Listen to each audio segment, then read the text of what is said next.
안녕하십니까. 이경순의 건강이야기입니다. 오늘은 내 몸 알아가기 20번째 시간으로 황금기의 열쇠 관리에 대해서 같이 생각해 보시겠습니다. 우리가 관절인데요. 우리가 연골이 문제되든지 무릎인데나 다른 어떤 조직이 문제가 돼도 무릎에 문제가 나타나겠죠. 관절이 왜 황금기의 열쇠인가? 관절이 망가지면 일상생활 자립이 어려워지게 되죠.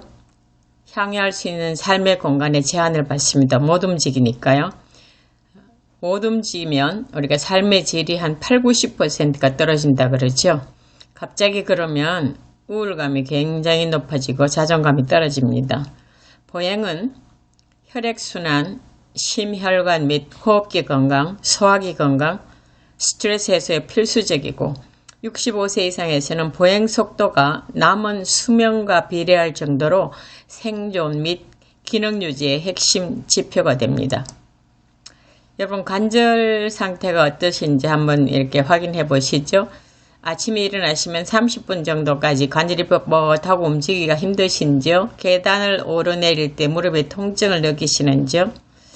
오늘 비가 올 것 같다 아니면 날씨 흐릴 것 같다 하고 일기예보를 잘 하시는지요? 바닥에 앉았다가 일어날 때 반드시 손을 짚어야만 일어날 수 있으신지요? 특정 관절 부위가 자주 붓거나 열감이 느껴지시는지요? 관절을 움직일 때 딱딱 하는 소리나 아니면 사각사각 하는 소리가 나시는지요? 손가락이나 무릎의 모양이 변해서 예전과 같이 않으신지요? 무거운 물건을 들거나 병뚜껑을 따는 것이 힘들어지셨는지요? 7개는 다 그럴 것 같은데 8개는 안 그럴 것 같죠. 근데 관련이 있습니다. 여러분 이 8문항을 보시고 나는 2개 미만이다. 2개 정도까지다. 그러면 아직 관절이 양호한 상태고요. 3개에서 5개 정도 되면 주의해야 될 상태입니다.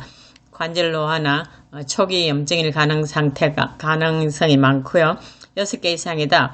관절염이 진행되는지 여부를 병원에 가서 한번 확인해 보셔야 될 겁니다. 그럼 우리가 관절이 정말 문제가 생기면 인공관절 치환 수술을 해야 돼요. 인공관절로 바꿔 끼는 수술입니다. 돈도 많이 들죠.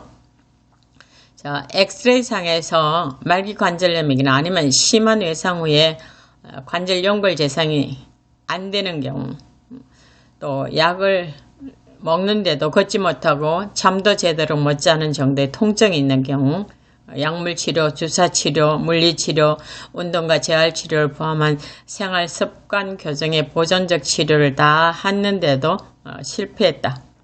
대체로 연령은 60에서 65세 정도 되면 이 수술을 추천하죠. 그러나 20, 30대라도 관절이 심해갖고 못 움직이면 어쩔 수 없이 해야죠. 그죠? 60에서 65세 정도 하라는 것은 인공관절이 15년에서 아주 길게 쓰는 사람은 20년, 25년까지도 쓸 수 있다 그러는데 100세 건강이니까 잘 맞춰서 이제 해야 되겠죠. 무릎 관절을 보호하는 근육이 있는데 오늘은 이 두 근육들을 근육 운동을 하는 것이 핵심이겠죠. 대퇴사두근, 대퇴에 4가지 근육이 있는데 대퇴직근, 외척관근, 내척관근, 중간관근이 있고요. 그 다음에 무릎 뒤쪽에 햄스트링근이 있습니다. 대퇴사두근과 뒤쪽의 햄스트링근을 강화하면 관절에 가해지는 직접적인 충격을 줄여서 연골 손상을 예방하고 통증을 완화할 수 있기 때문에 오늘 이 2가지의 근육을 강화하는 운동을 조금 배워보시는 게 좋겠습니다. 자, 대퇴사두근을 보면 대퇴직근, 내척관근, 중간관근, 외척관근이 있고요. 이 내척관근이 설계골 안정화에 가장 중요합니다. 대퇴사두근은 무릎의 부담을 줄이는 핵심 근육이고 무릎을 펴는 기능을 합니다. 걷기, 뛰기, 계단 오르기, 앉았다 일어나기, 축구에서 공 차는 것, 다리를 앞으로 움직이는 것까지 해서 모든 하체 움직임에 사용되는 핵심 근육입니다. 4근육 중에서 대퇴직근은 골반에서 시작되기 때문에 다리를 앞으로 들어 올리는 동작에 관여하고 있습니다.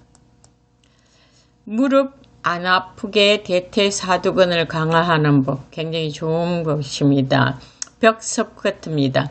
벽 스쿼트 또는 벽 앉기인데 저는 영어를 벽 앉기를 써왔습니다. 벽 스쿼트, 월 스쿼트라고 쓰셔도 되고요. 벽에 기대어 버티는 운동이에요. 막 움직이는 게요. 그냥 딱 어떤 자세를 하고 버티는 운동이에요. 벽에서 한 걸음 정도 거리를 두고 벽을 등지고 양쪽 발을 어깨 너비로 벌린 후에 앞을 향해 서면서 눈은 앞을 주시하면 되겠죠. 머리와 등과 허리를 벽에 바짝 붙인 후에 몸을 천천히 내려오면서 가능한 만큼 다리를 바닥과 직각이 될 때까지 내려와서 10에서 30초, 능숙하면 1분, 2분 이렇게 버티는 운동을 한 세트라고 합니다. 한 세트를 하고 난 뒤에 반드시 1분 쉬는 것까지 해갖고 한 세트겠죠. 버티는 운동을 3, 4회 하루에 그렇게 하고 한 주일에 한 3번 정도 시행하면 됩니다. 제가 하고 있는데요. 한국 같은 경우에는 우리가 방바닥이나 마루바닥이잖아요. 그래서 양말을 신고 하면 잘못하면 미끄러집니다. 그래서 양말 벗고 하시든지 아니면 바닥에 요가 매트나 그냥 미끄러지지 않는 매트 같은 것을 깔고 하시면 안전합니다. 자, 요런 운동인데 요건 능숙한 전문가가 하는 거고요. 다리가 90도 딱 됐죠. 우리가 처음에 할 때는 그렇게 못합니다. 뻣뻣하게 서서 조금씩 내려와갖고 한 몇 달 해갖고 저런 자세를 취할 수 있습니다. 선 상태에서 시작해서 2, 4주가 되면 완전히 앉아 90도 유지를 목표로 안전하게 시작해야 되고요. 한 세트 시행 후에 적어도 1분 이상 휴식을 하면 좋습니다. 반드시 하는 것이 좋습니다. 매일 3, 4세트씩 해갖고 일주일에 3회 정도, 그러니까 하루 걸러서 하는 게 좋습니다. 그죠? 등척성 운동이 유산소 운동보다 효과가 2배라는 것 아시죠? 별거 아닌 것 같아. 굉장히 좋은 운동이에요. 한 2주쯤 하면 심장 건강 효과를 본인이 느낄 수 있고요. 혈압이 떨어지기 시작합니다. 혈압 떨어지는 운동에 가장 좋은 운동이에요.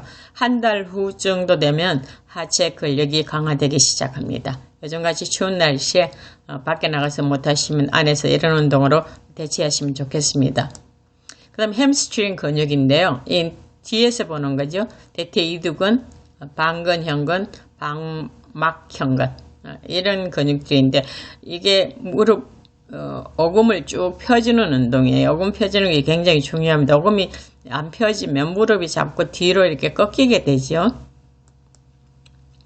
자, 이런 운동입니다. 누워서 양손으로 다리를 뻗쳐갖고 뒷다리를 펴는 운동이고, 요건 앉아서 발끝을 당기는 운동이고, 몸을 굽혀서 펴는 운동이고, 요거는 누워서 엉덩이가 벽에 닿게 하는 운동인데, 이 네 번째 운동은 생각보다 쉽지 않습니다. 엉덩이를 벽에 붙이는 일이 쉽지 않아요. 그래서 벽과 내 몸을 옆으로 해갖고 벽에 딱 옆으로 되게 일직선 되게 해갖고 쭉 누워서 다리를 올리면서 엉덩이를 붙이면 쉽습니다.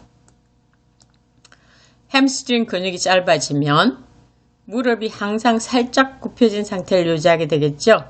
그 다음에 무릎 뒤쪽 통증이 유발되고 관절 내 압력이 증가되고 연골 손상이 일어나게 되고요. 무릎을 펴는 동작이 제한되죠. 자꾸 다리가 꺾이게 되죠. 햄스트링은 고관절과 무릎을 동시에 연결하므로 짧아진 근육은 골반을 뒤로 당겨서 무릎 연골 연화증의 원인이 되어 무릎 손상을 유발할 뿐만 아니라 일자 허리를 만들게 돼서 허리의 통증도 유발하게 되기 때문에 우리가 대퇴사두근과 더불어 햄스트링 근육을 반드시 하셔서 여러분 남은 생이 건강을 유지하면서 행복하시기를 간절히 바라겠습니다. 감사합니다.